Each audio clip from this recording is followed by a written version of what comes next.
Guys, welcome back to my channel guys. Guys, I wanna share today guys. One time pumunta ako sa bahay guys. Laki ng pimples ko. Tapos nagkakaano sa kasi sa init. Guys, share ko sa inyo yung oxalic. Bumili ako ng oxalic guys. Pero ano siya, akala ko yung oxalic guys, maamoy. Hindi naman pala. Tapos nakakatuwa lang dun guys. Ginamit ko dun sa CR namin. Nalinis kasi yung tubig kasi namin sa kabilang bahay is deep well. Tapos ginawa namin, binabad namin hindi naman within 24 hours, siguro mga minutes lang binabad namin kasi nagda-dark talaga yung ano namin sa CR kapag hindi nalilinisan kasi nga yung tubig namin is deep well, tapos kahit na meron kaming prime, tapos malaki pa rin ang bill namin, pero may ano talaga kami, may deep well kaming water.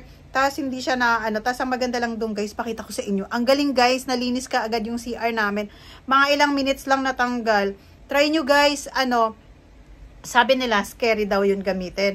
Tapos akala ko naman guys is ano talaga siya yung mabaho. Hindi pala, wala siyang amoy. Mas may amoy pa yung muriate kasi nakakasuffocate siya. Siya hindi, medyo makatilang ang sa katawan mo kapag nalagyan ka. Kaya really danger lang. Tapos, kailangan ingatan nyo yung mga kamay nyo kasi mamaya kumain kayo, bigla masubo, malason kayo. Pero wag, kailangan naka-gloves kayo pag gumamit kayo, pero ako hindi. Kasi tinry ko nga lang, na-excited ako pag gamit.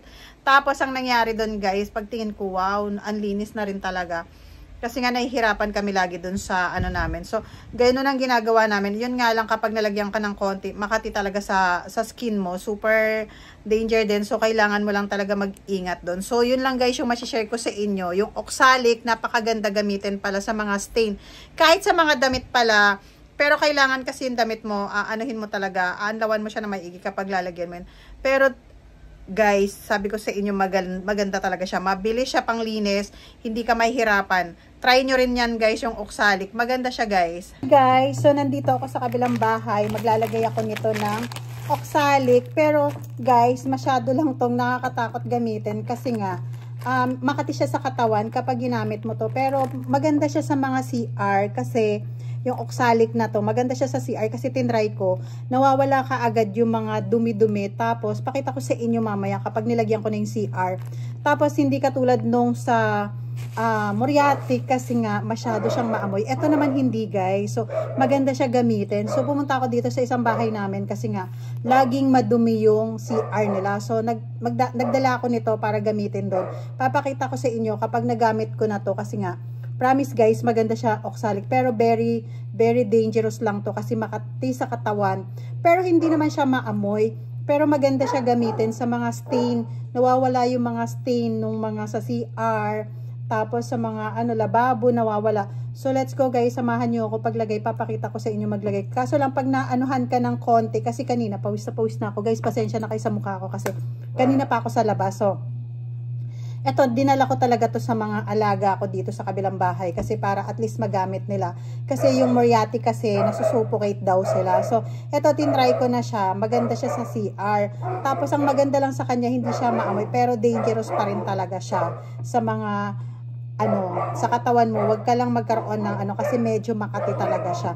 Pero maganda to sa mga stain ng mga ano, ng mga damit, ganyan. Hey guys, nandito ako sa bahay. Super kalat. Ang kalat talaga ng bahay namin. Tingnan nyo. Oh, tingnan nyo. Super dumi. So, ayan. Maglilinis muna kami. Tapos, kumuha ako ng malunggay para kay Cassie. Kuha ka na doon. Itong mga naiwan sa bahay, napakakulit. Ang kalat-kalat. Tingnan nyo naman. Tapos, sabi ko tong flowers, gandahan nila paglagay. Tingnan mo naman ang gawa. Oh, tingnan nyo naman. Nalanta na yung flowers ko pag pupunta ko dito sa bahay. Kailangan ko talaga mag-check na mag-check. Kailangan ko mag-check dito sa bahay namin. Kasi pag hindi, mahirap kasi din talaga na maraming bahay. Kasi lagi ka mag-check, laging ano. O, diba? Ayan.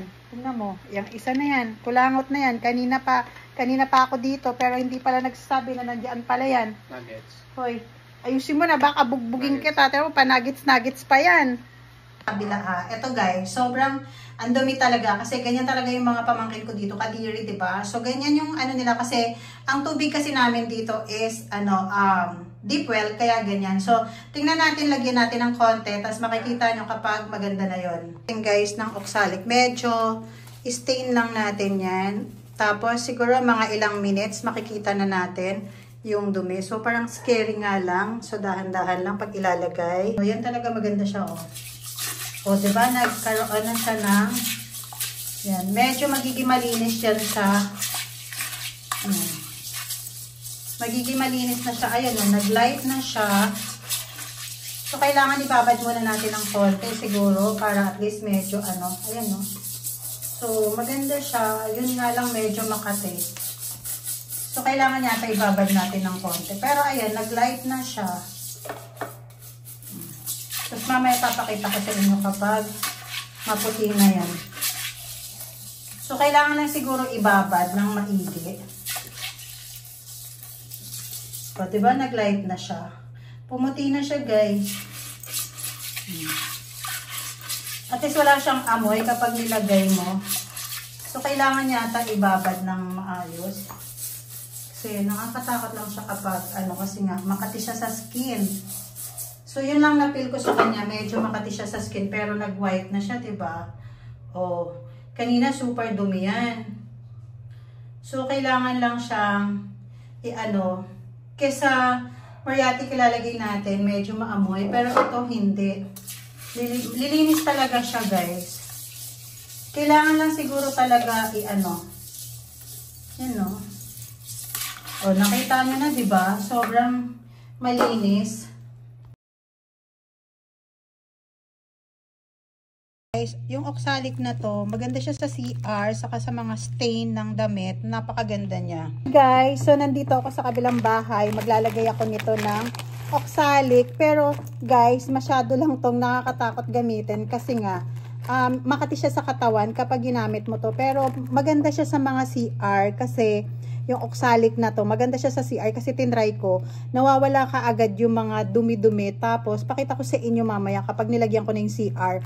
Tapos, hindi katulad nung sa moriatic kasi nga masyado siyang maamoy. Ito naman hindi, guys. So, maganda siya gamitin. So, pumunta ako dito sa isang bahay namin kasi nga, laging madumi yung CR nila. So, nagdala ako nito para gamitin doon. Papakita ko sa inyo kapag nagamit ko na to kasi nga, promise guys, maganda siya oxalic. Pero very, very dangerous lang to kasi makati sa katawan. Pero hindi naman siya maamoy. Pero maganda siya gamitin sa mga stain. Nawawala yung mga stain nung mga sa CR.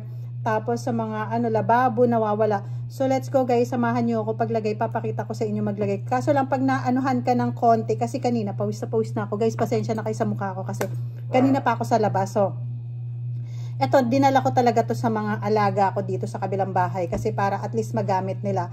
Kasi yung moriatic kasi nasusuffocate daw sila. So, eto, tinry ko na siya. Maganda siya sa CR.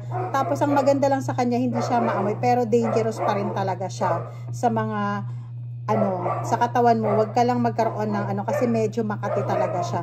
Pero maganda to sa mga stain ng mga, na mga damit, ganyan. Ayan guys, luminis na talaga yung CR namin. Nilagyan ko ng oxalic. Ayan, hindi na siya malinis na talaga siya. Natanggal siya yung mga stain. Tapos naging malinis na rin ang bahay. Naging malinis na yung bahay ulit. 'Di ba kasi naging malinis na? Kasi kanina ang dungis-dungis. Ang dami-daming ihi ni Cassie, hindi nyo alam, oh. Tingnan nyo, ang baho-baho. Ay, Juliana. Yung pilik mata mo nawawala, tingnan mo. Nawawala talaga pilik mata mo. Tingnan mo. Tingnan mo nga. Ay, nawawala talaga pilik mata mo. Tingnan mo yung isang pilik mata. Wala talaga. May pilik mata ka ba? Diba nga haba-haba, umayos ka dyan. Bugbugin ka ta. Kanina pa ako dito. Tingnan mo yan, oh. Tingnan mo yan, ha. Oh. Kala mo, kanina pa ako dyan, baka bugbugin kita. Guys, kailangan talaga nilang maglinis kasi ang baho, tingnan nyo, oh. Oh my God, grabe itong mga alaga ko. Tingnan nyo naman kung gaano kakalat yung bahay ngayon.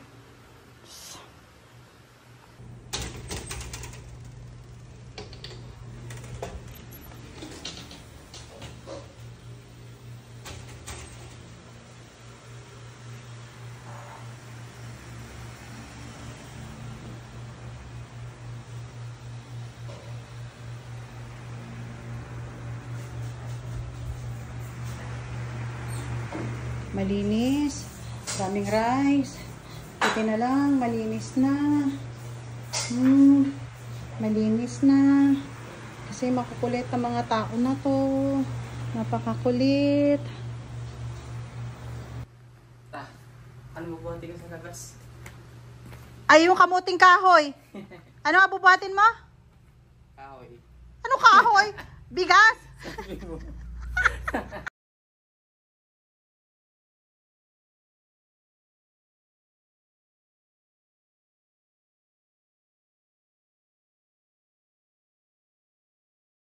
And thank you so much for subscribe and thank you so much for watching kahit walang perfect yung vlog ko. Walang perfect sa mundo talaga, 'di ba? So thank you so much. And maraming salamat guys. Kahit konting nanonood, salamat. Salamat din sa reels ko. Kasi ang dami rin talagang nanonood. Salamat sa inyo. Bye. See ya. Bye. Next week ulit.